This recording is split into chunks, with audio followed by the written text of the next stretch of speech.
வணக்கம். நமசிவாய. நமஸ்காரம். முருகன் ஆறுமுகன் குகன் செந்தில்லாண்டவன் ஞான பண்டிதன் யாரவன்? நெற்றிக்கண்ணில் பிறந்தவன்,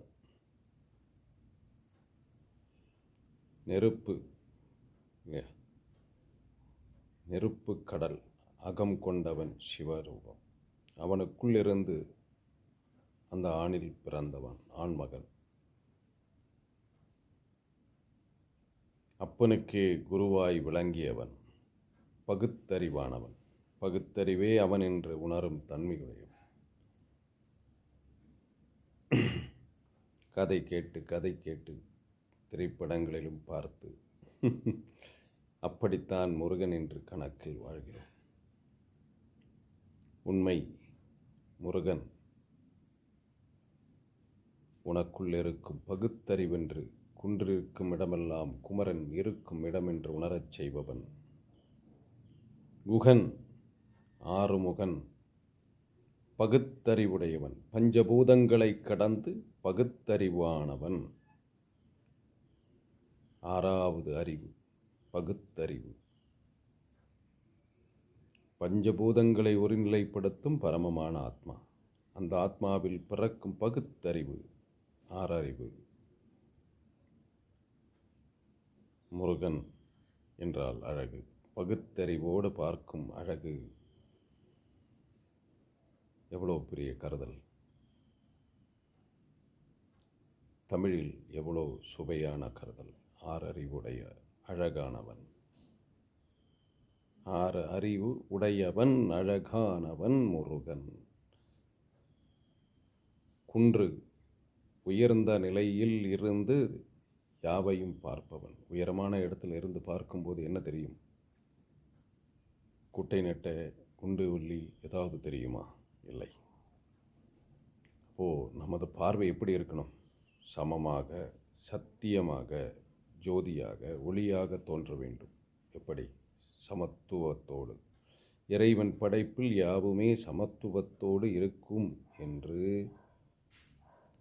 ஒவ்வொரு யோகமும், ஒவ்வொரு நிமித்தமும், ஒவ்வொரு பிறப்பும், ஒவ்வொரு தருணத்துக்கும் ரொம்ப சிரேஷ்டம், ரொம்ப பெருமை இல்லையா?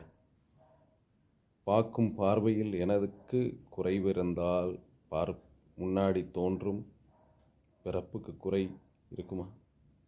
எனது பார்வையில் குறை இருந்தால் என் முன்னே தோன்றும் பிறப்புக்கு ஏதாவது குறை இருக்குமா? எனது எண்ணங்களில் குறை இருந்தால் பிறர் எண்ணங்களுக்கு குறை இருக்குமா? எப்படி ஒரு பிறப்பை குறை என்று சொல்லலாம்? அடுத்தது தெரியாதவன் அற்புதத்தை எந்த காரணத்திலையும் விளங்காது. கிடைத்த பிறப்பே எவ்வளோ சிறப்பு என்று தெரியாது. எதற்கு பிறந்தோம் என்று யாருக்குமே தெரியாது.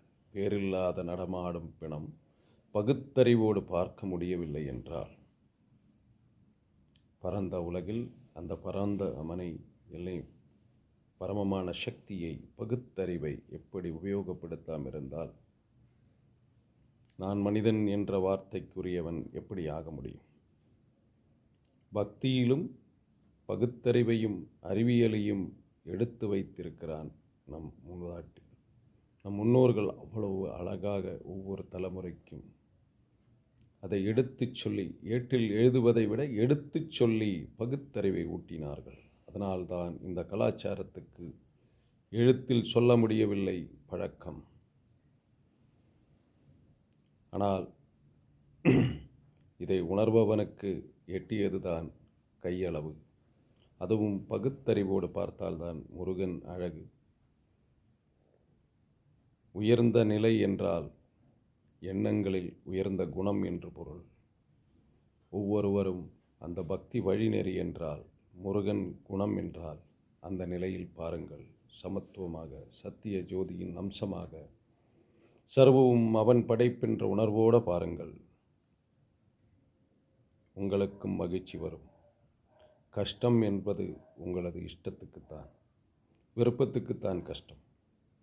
அதுவும் பிறர் பார்க்க வாழ்வதில் தான் கஷ்டம். நீ உன்னை பார்த்து வாழு, உனது வாழ்க்கை துன்பமல்ல, துயரமல்ல, அழகு. உனது பிறப்பழகு, சிறப்பழகு என்று உணர்ந்து வாழு. அதுவே உனது பிறப்பின் ஒவ்வொரு தருணமும் மகிழ்ச்சியாக தென்படும். தேவை எண்ணி வாழாதே, தெரிந்து வாழு, திருந்தி வாழு. மனிதன் என்ற வார்த்தையின் பொருள் அறிந்து வாழு. அற்புதம் என்ற பிறப்பு கிடைப்பதற்கு பெரும் கோடி நன்மை இறைவனுக்கு சொல்லி, ஒவ்வொரு தருணமும் உனது யோகம் என்று எண்ணி, ஒருவனுக்காக, ஒரு துளி தண்ணீருக்காக உபயோகப்படும் அளவுக்கு சிறப்பென்று எண்ணி அதை செய்வதற்கும், துணிவதற்கும், பகுத்தறிவோடு வாழ்வதற்கும், அழகாக வாழ்வதற்கும் முயற்சி செய். நீயே மனிதன், நீயே சத்குணங்களுக்கும் சர்வாதிபனான அந்த முருகன் வம்சம் என்று எண்ணி வாழு. நல்லதே நடக்கும். சிவோகம். திருச்சிற்றம்பலம். அன்பே சிவம்.